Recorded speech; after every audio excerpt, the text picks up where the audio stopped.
Hi, welcome to Mikey's Video Game Madness. Today we're playing Tomb Raider Legend on the PlayStation 3 on the Tomb Raider Trilogy, which I believe is also exclusively on the PlayStation 3. One of the reasons I think because of that is because, well, the PlayStation 3 at the time was really the only console that had a Blu-ray player in it and could take Blu-ray discs that can handle a lot more storage than, say, a DVD, which is what all the 360 PlayStation 2 versions of these particular Tomb Raider games. So the Tomb Raider Trilogy set comes with Tomb Raider Legend, Tomb Raider Anniversary Tomb Raider Anniversary Collection, and Tomb Raider Underworld. This is actually a port of a PlayStation 2 game, as was the 360. Apparently, this is supposed to be the best looking version you can get on consoles. I don't know if that's true or not. When I originally played Tomb Raider Legend on the Xbox 360, I actually owned it. I thought it looked great, but it was one of the first titles that I had played for the Xbox 360. I got an Xbox 360 fairly close to launch, and this was one of the earlier games to come out for it, and I had a fairly decent job at the time, and money was burning a hole in my pocket, and I was excited about having a new console. This was used. I really liked the PlayStation 2 version, and I decided to get this. So I owned the 360 version for a while. So unless they have some box set, if you get it on 360, you have to buy the individual games separate. You also can get all three of these games on the PlayStation 2. I don't know why you would at this point, unless for some reason you don't have a 7th gen console or a halfway decent PC. I don't know. Maybe you don't. I'm not trying to alienate everybody here, but yeah, if you for some reason have a PlayStation 2 and that's it, I mean, the games function properly. I don't know about Tomb Raider Underworld, as that was a very late in the PlayStation 2's life cycle game. I don't know if that's a hacked port. I don't even know much about that version.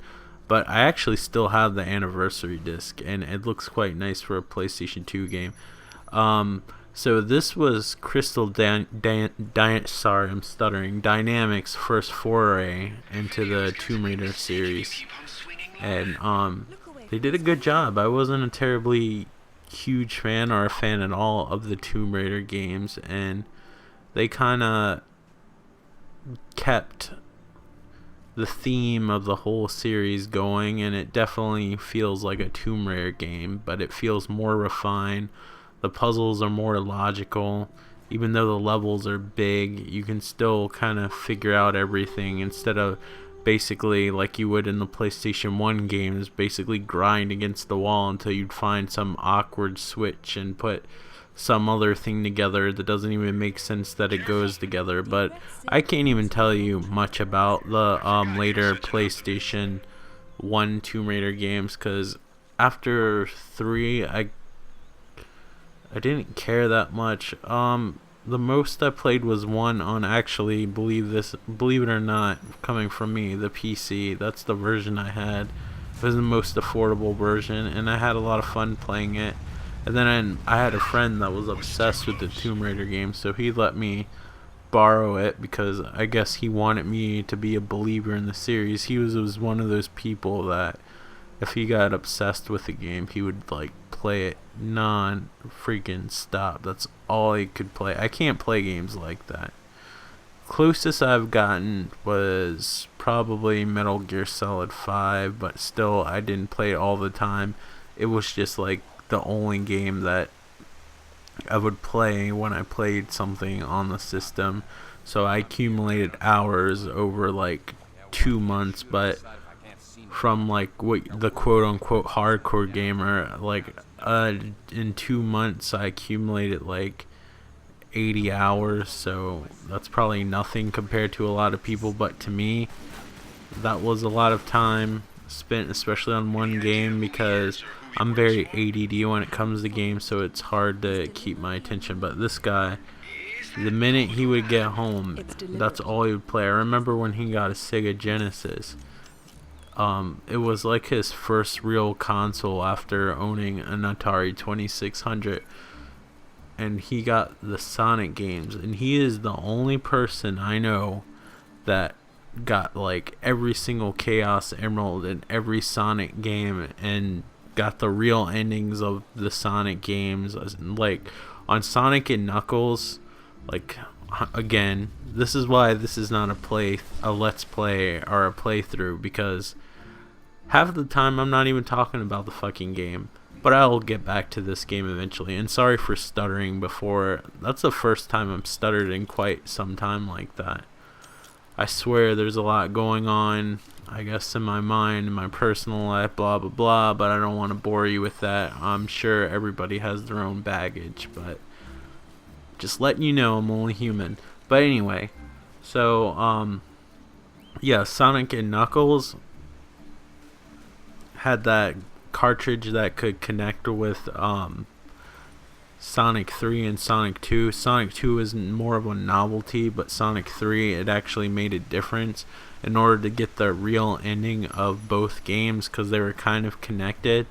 You had to get the Chaos Emeralds in both games and use the connection in order to get the last parts of the games, and it was super hard, and there were so many hours you had to put on it. It was like the most convoluted thing I've ever seen in a platformer, and it's crazy what they expected you to do in order to do it. But kind of cool that if you really wanted to spend some time, like, there was a lot more gameplay in it than there was like maybe at face value. I'm not that personally good at Sonic games. I absolutely love the older type of Sonic games, and I like the Dreamcast ones, and I did like Sonic Generations, but I think everybody who played Sonic games liked those games, and of course Sonic Colors or whatever. I actually never had a real problem with the Sonic games. Even the worst Sonic game ever, Sonic 2006, compared like to a lot of people, like, I even somewhat enjoyed that one. I don't know what's wrong with me. I just didn't like the cheap deaths, but when it worked, it was actually really fun, but very frustrating, and I didn't like the hub worlds. But again, I'm getting off task. But anyway, the reason why that game was like that, it was because Sonic 3 was actually supposed to be this huge game. Sonic Knuckles was actually supposed to be part of Sonic 3. But anyway, after he was done obsessing with that, he didn't play video games for a long time, and then his mom got him a PlayStation for Christmas eventually, and then he was super fucking obsessed with the first Tomb Raider game and the second Tomb Raider game. And I know from the moment he was in the proximity of that household, like, he would play that game until he probably passed out, and he would beat every single one. And even if he was stuck, he would just play that game, like I said, like, basically groping the walls, rechecking everything for hours and hours. I just don't have the patience to do that. And after the first game, when the levels got bigger and more convoluted, I also didn't really like the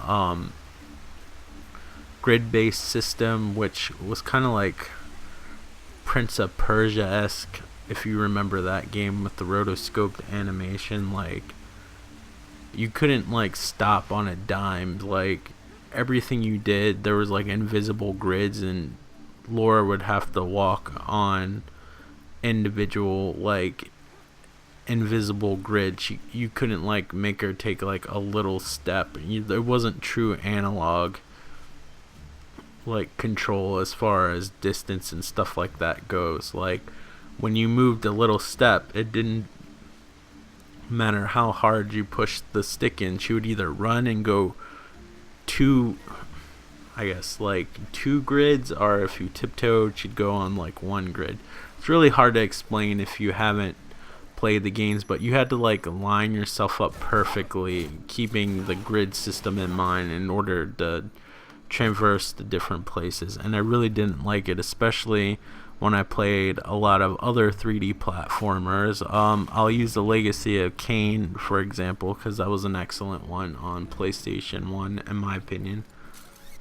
I think I owned it at one point. I don't know what happened to it. I was a stupid, foolish little kid that sold my games a lot.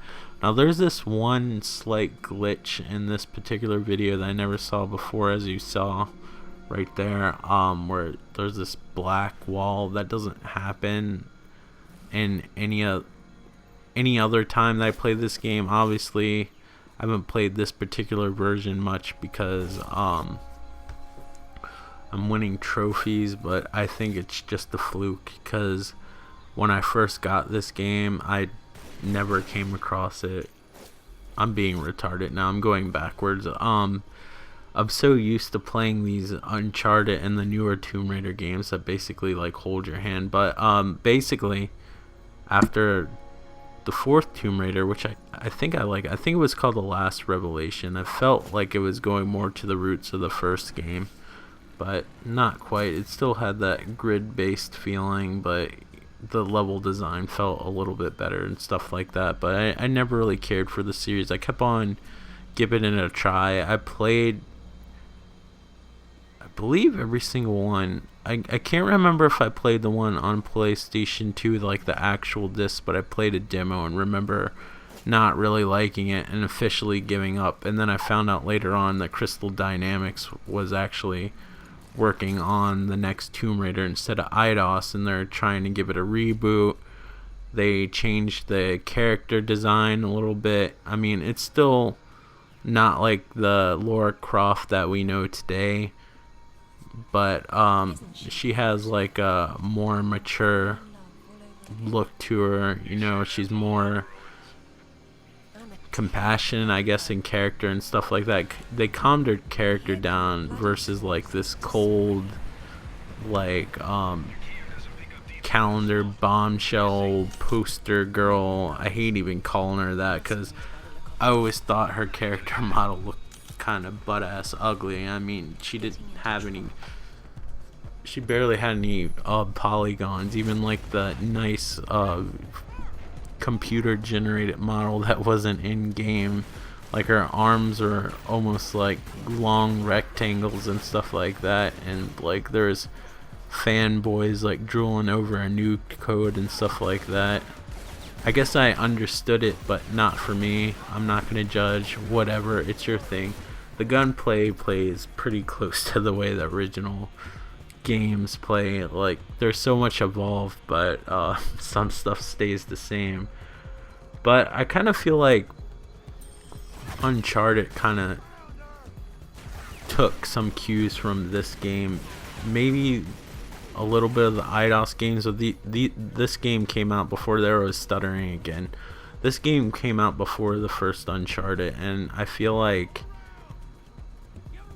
if Naughty Dog copied off of any game, or not copied, like got inspired from any game, because obviously the Uncharted games are inspired somewhat by Tomb Raider. I don't know what version, but if I was going to guess, I would guess like the Tomb Raider reboot. This is a reboot. The Tomb Raider that we know now is actually the second reboot, but this was the first one, and I do like this gameplay. Of course, I like the newer Tomb Raiders better, just because everything's more streamlined. You have to think more in these games. This particular game, Tomb Raider Legend, is a little bit easier with the puzzles. Tomb Raider Anniversary, since it's sort of a remake of the very first Tomb Raider, it's like the first Tomb Raider if they like changed the puzzles around and added all the mechanics from the first game. Like, the levels are the same location wise, and they might have a puzzle that looks similar. That part right there is kind of cool, where sometimes there'll be other things you can shoot at, and they'll give you a specific button, usually triangle, where you can shoot at that while you're using the regular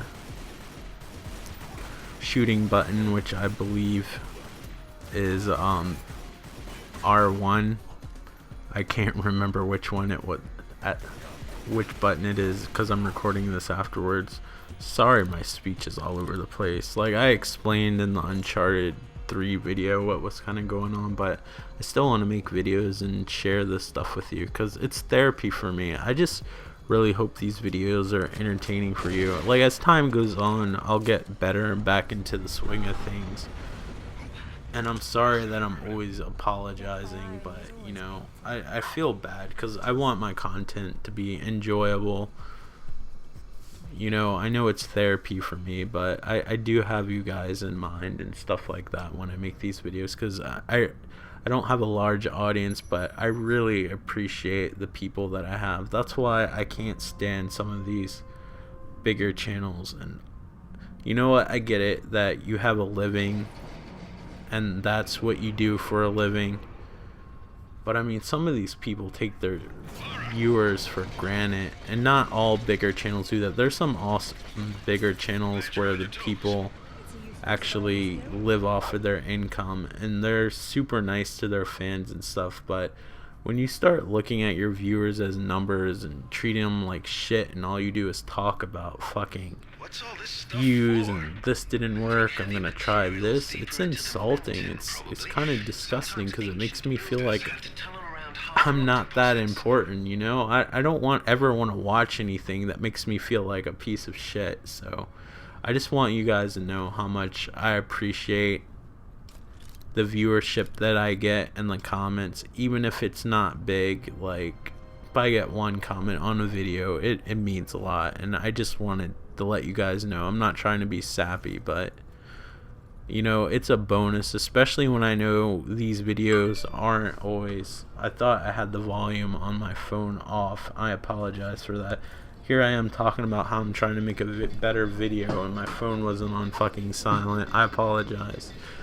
That's the way my luck's been going lately. But yeah, I know that sometimes these videos are a little rough around the edges, sometimes visually, sound wise, but I work on it, you know.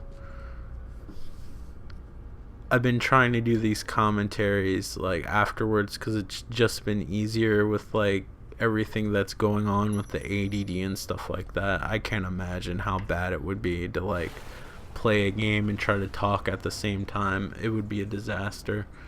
So hopefully you guys are enjoying the way that I'm recording right now. But yeah, this game looks a lot nicer than the PlayStation 2 version. It's probably on par with the Xbox version. I believe this is running off of the Tomb Raider Underworld engine. Now I will say Tomb Raider Underworld is kind of a double-edged sword. On the PlayStation 3, it runs native 720p. The resolution on the 360 version is a little bit lower. Now that comes at a cost though. The 360 version stays and maintains usually a 30 frames per second at all times.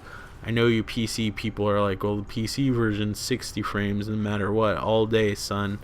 I get it. Your hardware is better or whatever, although these are old games. Like if you had an old computer, you could probably run these at 60 frames per second or whatever. But the PlayStation 3, due to it having the slightly better graphics at a higher resolution and it has more detail or whatever, the frame rate drops a little bit. Why they made that choice to make one higher resolution that doesn't run as well versus the other one with the slightly lower resolution, well, you can kind of notice the native 720p versus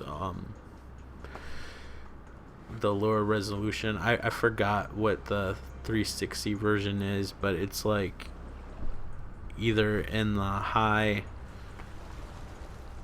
500s or the mid 600s. I can't remember. Like, don't quote me. Go to like Digital Foundry or something like that, see the difference. But yeah, the 360 version's a little bit more stable. The PS3 version dips. It's very playable still. I have the PS3 version. I played it just fine. It's just the frame rate fluctuates, and sometimes that can be a little bit distracting. It seems to work fairly well for these games, but I really can't compare all that well. I have the PS2 version right now of Anniversary, and that's it.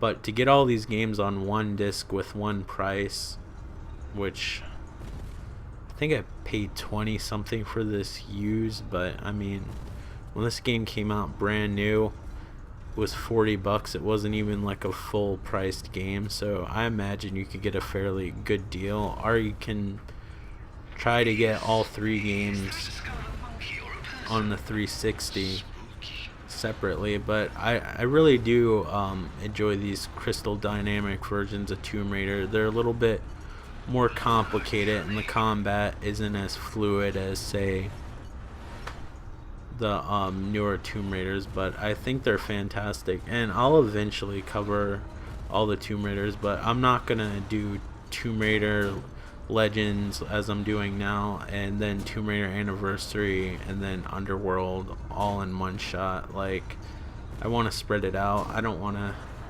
get stuck like doing all these games all at once, so I'll probably do a completely different game after this video. So thank you for being patient. If you were looking forward to the next Tomb Raider, I'll eventually get to it, but I don't want to play the next Tomb Raider right now. Not because it's bad, I just don't feel like playing like this type of game again, especially since I just did all 3 Uncharted. Even though this feels similar to Uncharted in the exploration sense, but this is a bigger puzzle game and stuff like that with more stuff to do. Actually, since I play this, I might go back and play some more of this, because I really miss playing this game when I had it on the 360, and the PlayStation 3 version seems to run just as good, and it looks nice. I really can't say which one looks better. I don't have a side-by-side comparison. You only can go by what other people say on other websites and stuff like that, so I don't know. I think you're good to go either way. Whatever is most affordable and whatever you have, I think these games are worth a shot in my opinion. Thank you guys so much for watching, and I'll see you on the next video. Take care. Bye. If you want to, like, comment, and subscribe! Thanks for watching!